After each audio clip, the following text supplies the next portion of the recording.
So ನನಗನ್ಸಿದ್ದು ಹೋಟೆಲ್ಗಳಲ್ಲಿ ಯಾವುದೇ ಒಂದು ತೊಂದರೆ ಇರಲಿಲ್ಲ. ಎಲ್ಲ 3 ಸ್ಟಾರ್ ಹೋಟೆಲ್ಸು. ಆಮೇಲೆ ಆ ಹೋಟೆಲ್ಸ್ ಅಲ್ಲಿ ಕೂಡ ಎಲ್ಲ ಚೆನ್ನಾಗಿ ನೋಡ್ಕೊಂಡಿದ್ದಾರೆ. ಯಾವುದೇ ಒಂದು ತೊಂದರೆಗೆ ಏನು ಬಂದಿಲ್ಲ. ಅದು ಬಿಟ್ಟರೆ ಸೆಕೆಂಡ್ ಬಂದ್ಬಿಟ್ಟು ಪ್ಲೇಸಸ್ ಕೂಡ ತುಂಬಾ ಚೆನ್ನಾಗಿ ತೋರಿಸಿದ್ದಾರೆ.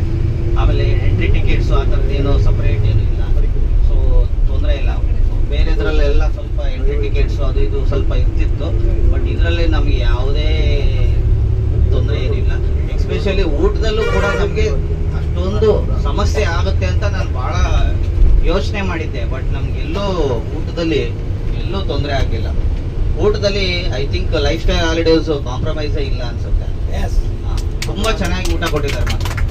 ಮತ್ತೆ 100% ಒಪ್ಕೋಬೇಕು. ಮಧ್ಯಪ್ರದೇಶ ಏನು ಮಾಡಕ್ಕಾಗಲ್ಲ. ಅದು ಅಲ್ಲ, ಏನು ಮಾಡಕ್ಕಾಗಲ್ಲ. ಈಗ ನೀವು ಕೇರಳದಲ್ಲಿ ಹೋಗ್ಬಿಟ್ಟು ನಾರ್ತ್ ಇಂಡಿಯನ್ ಸ್ಟೈಲ್ ಕೊಡಿ ಅಂದ್ರೆ ಅವ್ರಿಗೆ ಆಗಲ್ಲ.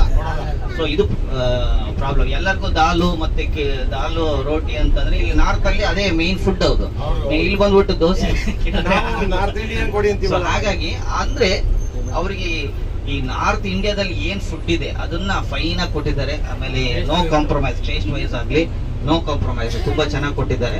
ನೀವೇನು ನಾರ್ತ್ ಸೌತ್ ಅಲ್ಲಿ ನಾವೇನು ನಾರ್ತ್ ಇಂಡಿಯನ್ ಥಾಲಿ ತಗೋತೀವೋ ಅದಕ್ಕಿಂತ ತುಂಬಾ ಚೆನ್ನಾಗಿರೋ ಥಾಲಿ ಇಲ್ಲಿ ಸಿಕ್ಕಿದೆ ಅಂತ ನಾನು ಅನ್ಕೋತೀನಿ, ನಾನು ಭಾವಿಸ್ತೀನಿ. ಸೊ ಅದೊಂದು ಊಟದ್ದು ಮತ್ತೆ ಇದು ಯಾವುದು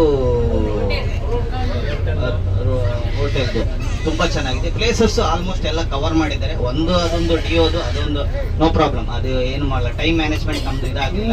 ಸೊ ಹಾಗಾಗಿ ಅದೊಂದು ನೋಡೋಕ್ಕಾಗಲಿಲ್ಲ. No problem. ಹೊರಗಡೆ ಒಂದು ಫೋಟೋ ತಗೊಂಡಿದ್ವಿ, ನೋ ಇಶ್ಯೂಸ್. ಹೋಗಿದೀವಿ ಅಂತ ಹೇಳ್ಬೋದು, ತೊಂದರೆ ಇಲ್ಲ. ಅದೊಂದು ಬಿಟ್ರೆ ಬೇರೆ ಇನ್ನೇನಿಲ್ಲ. ತುಂಬಾ ಚೆನ್ನಾಗಿದೆ.